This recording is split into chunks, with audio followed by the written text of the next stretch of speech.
American একজন contract কিলার। সে যদি একবার কারো কন্ট্রাক্ট নেয় তাহলে পৃথিবীতে এমন কোনো শক্তি নেই যেটা তাকে বাঁচাতে পারে।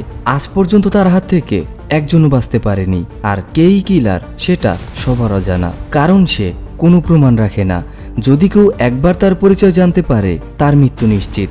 আসলে কেই কিলার এবং কেনই বা তাকে পৃথিবীর সবচাইতে ভয়ঙ্কর কন্ট্রাক্ট কিলার বলা হয়, সেই সব কিছুকে নিয়ে আজকের এই মুভিটি। চ্যানেলে নতুন হয়ে থাকলে অবশ্যই চ্যানেলটিকে সাবস্ক্রাইব করবেন। যদি ভিডিওটা ভালো লেগে থাকে তাহলে লাইক করবেন এবং কমেন্ট করে জানাবেন। তো যাওয়া যাক মুভির স্টোরিতে। মুভিটি শুরু হয় এবং আমরা প্যারিসে কিলারকে দেখি, যার অফিসটা একটি হোটেলের সামনে। কারণ এই হোটেলেই তার পরবর্তী শিকার, যে এখানে কিছুদিনের ভেতরই আসছে। এই জন্য সে আগে থেকেই পুরো হোটেলটাকেই ভালোভাবে দেখছিল। যদি আমরা তার সম্পর্কে বলি, সে হচ্ছে পৃথিবীর সবচাইতে দক্ষ কন্ট্রাক্ট কিলার। আজ পর্যন্ত কেউ তার হাত থেকে বাঁচতে পারেনি। সে একবার কারো কন্ট্রাক্ট নিলে পৃথিবীতে এমন কোনো শক্তি নেই যে তাকে বাঁচায়। এরকমটা হবার কারণ হলো সে তার কাজের প্রতি প্রচণ্ড মনোযোগী। সে এটা ভালো করেই জানে কিভাবে কাজটাকে করতে হবে। আর অন্যদিকে সে তার নিয়মের প্রতি প্রচণ্ড রক্ষণশীল। সে এমন কোনো কাজ করবে না যেটা তার নিয়মের বাইরে। আর পরিস্থিতি যেমনই হোক না কেন, নিয়ম ঠিক থাকতে হবে। তার এই ডিসিপ্লিনগুলোই তাকে এতটা দক্ষ বানিয়েছে। সে সকাল থেকে সন্ধ্যা পর্যন্ত হোটেলের দিকে নজর রাখতে থাকে। হোটেলে কে আসছে, কে যাচ্ছে এবং কারা কখন বের হয়। যদিও সে বাইরে খাবার খাওয়ার জন্য যায়, তখনও সে নিজেকে এমনভাবে রাখে যাতে কেউ তার চেহারাও দেখতে না পায়। আর নিজেকে সবার সামনে এমনভাবে প্রেজেন্ট করে যাতে কেউ তার দিকে লক্ষ্যই না করে। পরবর্তীতে আমরা তাকে তার রুমের ভেতরে দেখি, যে তার বন্দুকটাকে বের করে এবং প্র্যাকটিস শুরু করে কোন অ্যাঙ্গেলে বন্দুকটাকে চালাবে। ঠিক তখনই সে একটি শব্দ শুনতে পায়, নিশ্চয়ই কেউ একজন এসেছে। সে তার বন্দুকটাকে হাতে নেয় এবং দরজার দিকে এগোয়।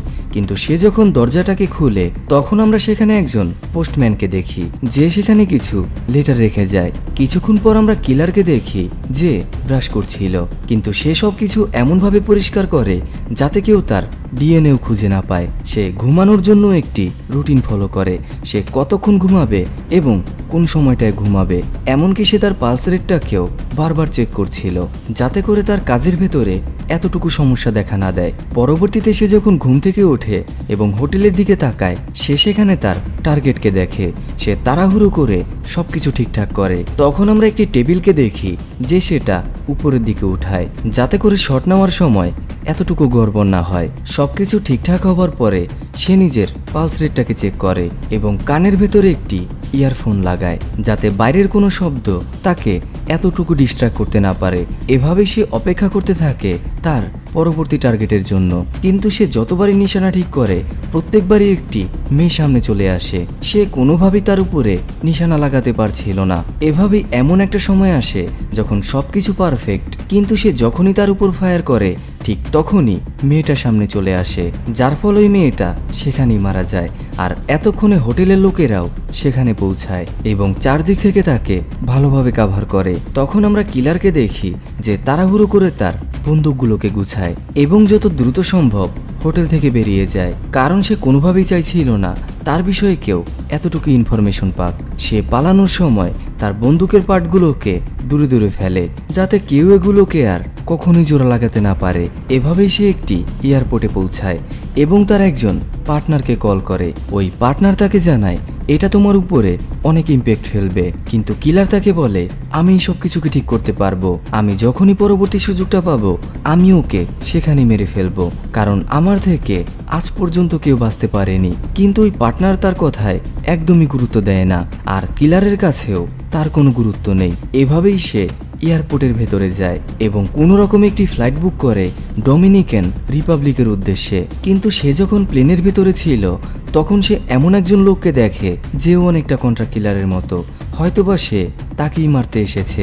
এভাবে সে যখন এয়ারপোর্টে পৌঁছায় সে পাশে একটি হোটেল বুক করে, কারণ সে কোনোভাবেই বাড়িতে ফিরতে চায় না। সে ওই লোকটার বিষয়ে জানতে চায়। এভাবে সে যখন তার রুমের ভেতরে প্রবেশ করে সে দরজাটার ভেতরে একটি ট্র্যাপের মতো তৈরি করে, যাতে যখনই কেউ একজন আসবে সে সাথে সাথে একটি সিগন্যাল পাবে। এরপর সে একটি চাকু নিয়ে সোফার ভেতরে বসে এবং তার টার্গেটের জন্য অপেক্ষা করতে থাকে। যখন সকাল হয় কিলার মনে করে হয়তোবা এটা তার মনের ভুল। এভাবে সে তার সেফ হাউসের উদ্দেশ্যে রওনা হয়, যেটা শহর থেকে অনেকটাই দূরে। কিন্তু সে যখন সেখানে পৌঁছায় সে সেখানে অনেকগুলো পায়ের চিহ্ন দেখে, সাথে সিগারেটের অংশ, যার ফলে সে এটা বুঝতে পারে নিশ্চয়ই কেউ এখানে এসেছিল। সে তার বন্দুকটাকে বের করে এবং দৌড়ে বাড়ির ভেতর প্রবেশ করে, কারণ এখানেই তার গার্লফ্রেন্ড, যাকে সে অনেক বেশি ভালোবাসে। কিন্তু সে যখন রুমের ভেতর প্রবেশ করে সবকিছু এদিক ওদিক এবং ভাঙা, সাথে সে রক্তও দেখতে পায়। সে পুরো বাড়িটাকে চেক করে কিন্তু সে তাকে কোথাও খুঁজে পায় না। কিছুক্ষণের মধ্যে সে এটা জানতে পারে তার গার্লফ্রেন্ড এখন হসপিটালে ভর্তি।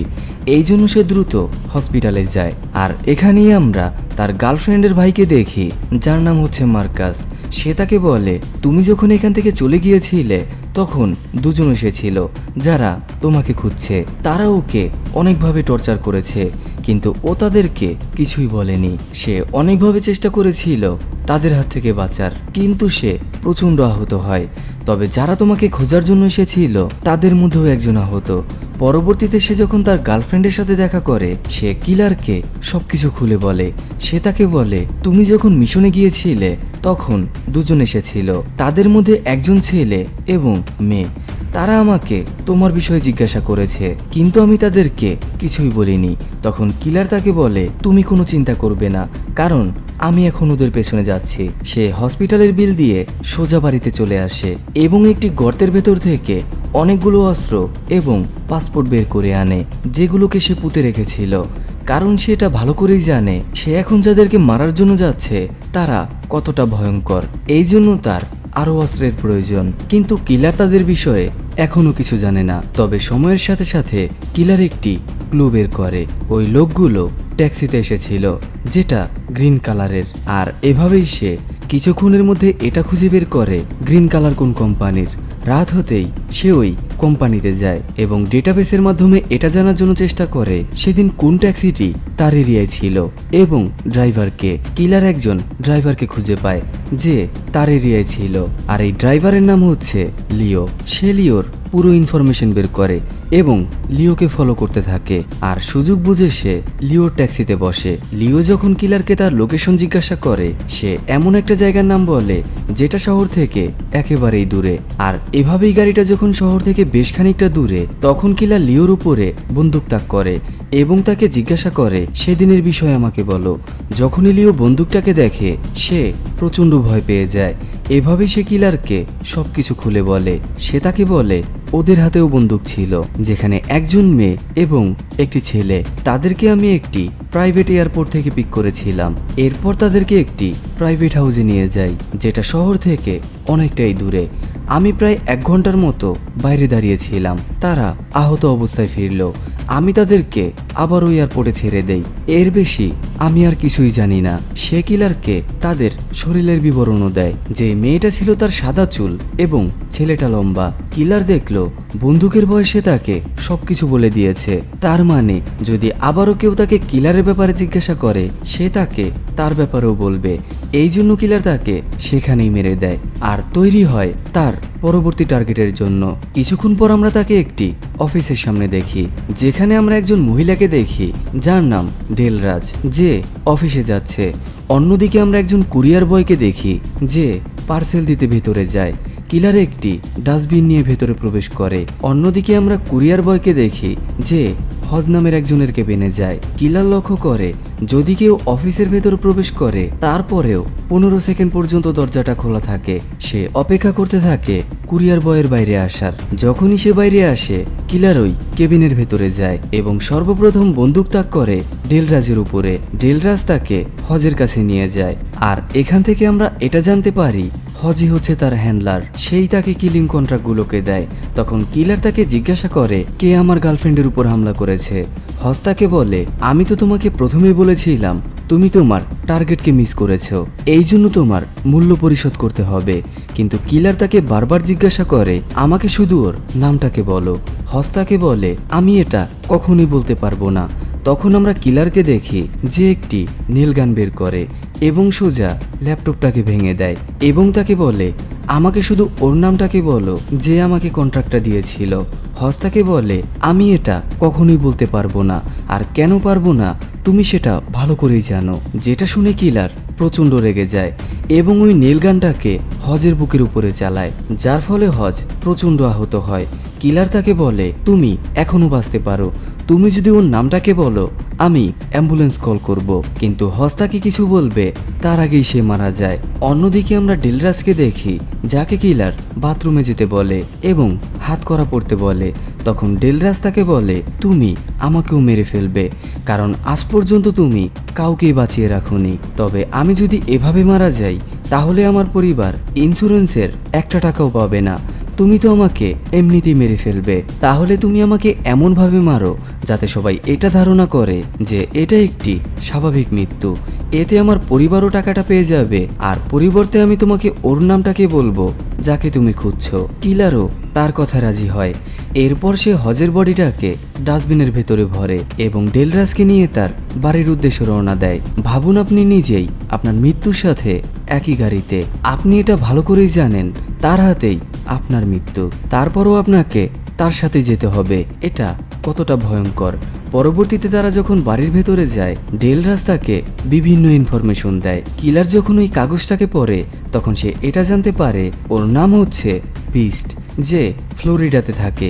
যখন সে ওর নামটাকে জানতে পারে সেটা ভালো করেই জানে এখন তাকে ডেলরাজকে মারতে হবে। সে তাকে সিঁড়ির সামনে যেতে বলে এবং এক মুহূর্তের ভেতরে তার ঘাড়টাকে ভেঙে নিচের দিকে ধাক্কা দেয়, যাতে সবাই এটা মনে করে এটা একটি অ্যাক্সিডেন্ট। আর অন্যদিকে তার পরিবারও ইন্স্যুরেন্সের টাকাটা পায়। আর এভাবেই সে ফ্লোরিডার উদ্দেশ্যে রওনা হয়। পরবর্তীতে আমরা কিলারকে ফ্লোরিডাতে দেখি যে বিস্টকে খুঁজছে। এভাবেই সে বিস্টকে খুঁজে পায়। কিলার যখন তার উপরে ভালোভাবে নজর রাখে তখন সে তার কিছু বন্ধুদেরকে দেখে যারা প্রায় তার বাড়িতে আসতো। বিস্টের একটি কুকুরও আছে যার হাত থেকে বাঁচা একেবারেই অসম্ভব। আর এভাবেই কিলার তার পরবর্তী প্ল্যান বানায়। সে পাশের একটি শপিং মলে যায় এবং অনেকগুলো মাংস কেনে, সাথে সিমিনিক্স। ফলে যখনই কুকুরটা এই মাংসগুলোকে খাবে সে অনেকক্ষণ বেহুশ থাকবে। কিলারের সব প্ল্যান করা শেষ, এখন শুধুমাত্র বিস্ট এবং তার বন্ধুদেরকে ফলো করা। এভাবে সে একটি পাবের সামনে যায়। কিলার এবং তার বন্ধুদের বের হওয়ার অপেক্ষা করে। কিছুক্ষণ পর তারা বেরিয়ে আসে। সে তাদেরকে পিছু করতে করতে তার বাড়ি পর্যন্ত যায়। বিস্ট এখনো অনেকটাই আহত। সে সোজা তার রুমের ভেতরে যায়। যখন সবকিছু শান্ত হয় কিলার তার কাজ করতে শুরু করে। সে প্রথমে ওই কুকুরের সামনে যায় এবং তাকে মাংসগুলোকে খাওয়ায়। যখনই কুকুরটা তার জ্ঞান হারিয়ে ফেলে সে বাড়ির ভেতরে প্রবেশ করে, কিন্তু সে বিস্টকে কোথাও খুঁজে পায় না, হয়তোবা ওয়াশরুমে। এভাবেই সে যখন ওয়াশরুমের দিকে যায় তখন আমরা বিস্টকে দেখি যে কিলারের উপর হামলা করে, কারণ সে আগে থেকেই সন্দেহ করেছিল তার বাড়িতে কেউ একজন, সে তাকে চোর ভাবছিল। এভাবেই তাদের মধ্যে একটি ভয়ঙ্কর ফাইট শুরু হয়, কিন্তু কিলার তার সাথে কোনোভাবেই পেরে উঠছিল না, কারণ বিস্ট একজন দক্ষ ফাইটার, তার কাজটাই এরকম লড়াই করা। কিন্তু এখানে আমরা কিলারকে দেখি যে বিভিন্ন কৌশল অবলম্বন করে বিস্টের সাথে লড়াই করছে, যেটা অনেকক্ষণ পর্যন্ত হয়। তারা কেউ কাউকেই এতটুকু ছাড় দিচ্ছে না, তাদের হাতে যাই আসছে তারা সেটা দিয়ে আঘাত করছে। এভাবেই তারা যখন লড়াই করছিল তখন বিস্ট তার বন্দুকটাকে বের করে, কিন্তু কিলার কোনো রকমে অন্য একটি রুমের ভেতরে যায়। যখনই বিস্ট তার উপরে ফায়ার করবে কিলার তার উপরেই ফায়ার করে। সে প্রচন্ড আহত হয় আর এভাবেই কিলার বিস্টকে মেরে ফেলে। আর এদিকে আমরা কুকুরটিকে দেখি যে উপরে উঠে আসে। কিলার তাকে দেখে কোনো রকমে বাইরে যায় এবং দরজাটাকে বন্ধ করে। তখন আমরা কিলারকে দেখি যে পুরো বাড়িটাকে আগুন দিয়ে জ্বালিয়ে দেয়, কারণ সে কখনোই প্রমাণ ছাড়ে না। কিলার তার পরবর্তী টার্গেটের ব্যাপারও জানতে পারে যে এখন নিউ ইয়র্ক শহরে। কিলার সোজা নিউ ইয়র্ক শহরে যায় এবং চারদিকে মেয়েটাকে খুঁজতে থাকে, আর এই মেয়েটার নাম হচ্ছে দি এক্সপার্ট। অনেকক্ষণ খোঁজাখুঁজির পর সে ফাইনালি এক্সপার্টকে খুঁজে পায়, আর এভাবে সে তাকে ফলো করতে শুরু করে। সে তাকে ফলো করতে করতে তার একেবারেই কাছাকাছি পৌঁছায়। কিলার অনেকবারই সুযোগ পায় এক্সপার্টকে মারার, কিন্তু সে তাকে মারে না, কারণ সে তার সাথে সরাসরি কথা বলতে চায়। আর এভাবেই সে আবারও তার পিছু নেয়। কিছুক্ষণ পর আমরা তাকে একটি রেস্টুরেন্টের সামনে দেখি, যেখানে এক্সপার্টও ছিল। কিলার সোজা রেস্টুরেন্টের ভেতর প্রবেশ করে এবং ওই টেবিলটার সামনে যায় যেখানে এক্সপার্ট বসা। সে প্রথমে ব্যাগের ভেতর থেকে বন্দুকটাকে বের করে, কারণ সে আগে থেকেই জানতো বন্দুকটা কোথায়। এক্সপার্ট তাকে দেখে প্রচন্ড অবাক হয়। ধীরে ধীরে সে এটা বুঝতে পারে সে আর কেউ নয় বরং কিলার, যে অলরেডি বিস্টকে মেরে দিয়েছে। এখন তার পালা। এভাবেই কিলার তাকে অনেক কিছু জিজ্ঞাসা করে। আর এখান থেকে আমরা এটা জানতে পারি এক্সপার্টও কিলারের মতোই, তাদের একই রকমের পেশা। কথা বলার এক পর্যায়ে এক্সপার্ট নানাভাবে কিলারকে অন্যমনস্ক করার চেষ্টা করে। যখন কিছুতেই কিছু হচ্ছিল না, সে কিলারকে বলে, তুমি আমাকে এমন জায়গায় মেরো যেটা শান্তশিষ্ট। এভাবেই তারা হোটেল থেকে বের হয়। কিন্তু কিছু দূর যাবার পরে এক্সপার্ট পা পিছলে পড়ে। সে তার হাতটাকে বাড়ায় এবং কিলারকে বলে, তুমি কি আমাকে সাহায্য করবে না? তখন আমরা কিলারকে দেখি যে তার মাথার মধ্যে গুলি করে। সে সেখানেই মারা যায়। আর এভাবেই আমরা এটা বুঝতে পারি এটা এক্সপার্টের একটি চাল ছিল, তার আরেক হাতে চাকু। আর এই জন্যই কিলার বেস্ট। এক্সপার্টের সাথে কথা বলার মাধ্যমে কিলার তার ক্লায়েন্টের বিষয়ে জানতে পারে যে শিকাগোতে। এই জন্য সে শিকাগো শহরে যায়। প্রতিবারের মতোই সে তাকে ফলো করতে শুরু করে। কিন্তু সে অনেক বেশি ধনী, এই জন্য তার কাছ পর্যন্ত পৌঁছানোটা অনেক বেশি ডিফিকাল্ট। কিন্তু কিলার হার মানবে না। সে নিজেকে প্রস্তুত করতে শুরু করে এবং কোনো রকমে পার্কিং লট পর্যন্ত পৌঁছায়। তখন সে সেখানে একটি ইলেকট্রিক ডোর দেখে, যেটা সে কোনোভাবেই খুলতে পারে না। তখন সে এটা বুঝতে পারে তার এখন নতুন প্ল্যানের প্রয়োজন, আর এই দরজাটাকে খুলতে একটি চাবি। পরবর্তীতে আমরা কিলারকে দেখি যে একটি চাবির অর্ডার দেয়। পাশাপাশি সে তার ক্লায়েন্টের সিকিউরিটি গার্ড সম্পর্কে সকল ইনফরমেশন বের করে, সে কোথায় যায় এবং কার কার সাথে দেখা করে। কিলার ওই জিমটাতে জয়েন হয় যেখানে ক্লায়েন্ট যায়। যখনই তার কাছে ওই চাবিটা আসে, সে সোজা জিমে চলে আসে এবং গার্ডদেরকে ফাঁকি দিয়ে লকার পর্যন্ত পৌঁছায়। তার সবগুলো কাজই প্রায় শেষ। আর এভাবে সে ক্লায়েন্টের হোটেলের বাইরে অপেক্ষা করে। কিছুক্ষণ পরে সে একজন ডেলিভারি বয়কে দেখে যে ভেতর থেকে বের হয়, আর এই সুযোগটাকে কাজে লাগিয়ে সে হোটেলের ভেতরে যায়। কিছুক্ষণ পর আমরা কিলারকে ক্লায়েন্টের রুমে দেখি। ক্লায়েন্ট যখন কিলারকে দেখে সে ভাবে হয়তোবা সে কোনো চোর। এই জন্য সে কিলারকে বলে, তুমি এখানে কিছুই পাবে না, কারণ এখানে টাকা পয়সা সোনাদানা কিছুই নেই যেটা তুমি নিতে পারো। কিন্তু কিলার তাকে কিছুই বলে না। ধীরে ধীরে ক্লায়েন্ট এটা বুঝতে পারে এ আর কেউ নয় বরং কিলার। তখন সে কিলারকে বলে, আমাকে ক্ষমা করে দাও, তোমার সাথে যা কিছু হয়েছে এর সাথে আমার কোনো হাত নেই। আমি শুধুমাত্র তোমাকে কন্ট্রাক্টটা দিয়েছিলাম, কিন্তু যখন তুমি তোমার নিশানাটাকে মিস করলে তখন আমি অনেক বেশি টেনশনে পড়ি, কারণ সে তোমার বিষয়ে সকল ইনফরমেশন বের করবে। যদি সে কোনোভাবে তোমার পর্যন্ত পৌঁছাতো তাহলে আমার কি হবে? এই জন্য আমি হজের সাথে কথা বলি, কিন্তু সে আমাকে ব্ল্যাকমেল করতে শুরু করে। সে আমাকে জানায় আমি যদি এগুলোকে শেষ করতে চাই তাহলে আমাকে আরও টাকা দিতে হবে। আমি ঠিক এরকমটাই করি। আমি তাকে অনেকগুলো টাকা দিয়েছি, আর সেই তোমাকে মারার জন্য এই সব কিছু করেছে যাতে তুমি মারা যাও, সাথে এই সব কিছু শেষ হয়। এর সাথে আমার কোনো কানেকশন নেই। আমি তো শুধুমাত্র আমাকে বাঁচানোর চেষ্টা করেছি। এই সব কিছুকে শুনে কিলার এটা বুঝতে পারে তার সাথে যা কিছু হয়েছে এর সাথে ক্লায়েন্টের কোনো হাত নেই। এই জন্য সে তার জীবনটাকে ভিক্ষা দেয়। কিন্তু যাবার আগে সে ক্লায়েন্টকে এটা বলে, তোমার কাছ পর্যন্ত পৌঁছানো একেবারেই সহজ। তাই যদি আমি যাবার পরে আমার বিষয়ে এতটুকু জানার চেষ্টা করো বা আমাকে মারার জন্য অন্য কাউকে হায়ার করো, তাহলে আমার হাত থেকে তোমাকে কেউ বাঁচাতে পারবে না। এরপর সে তার বাড়ির উদ্দেশ্যে রওনা হয়, যেখানে আমরা তার গার্লফ্রেন্ডকে দেখি যে এখন অনেকটাই সুস্থ। আর এভাবেই এই অসাধারণ মুভিটি এখানেই শেষ হয়।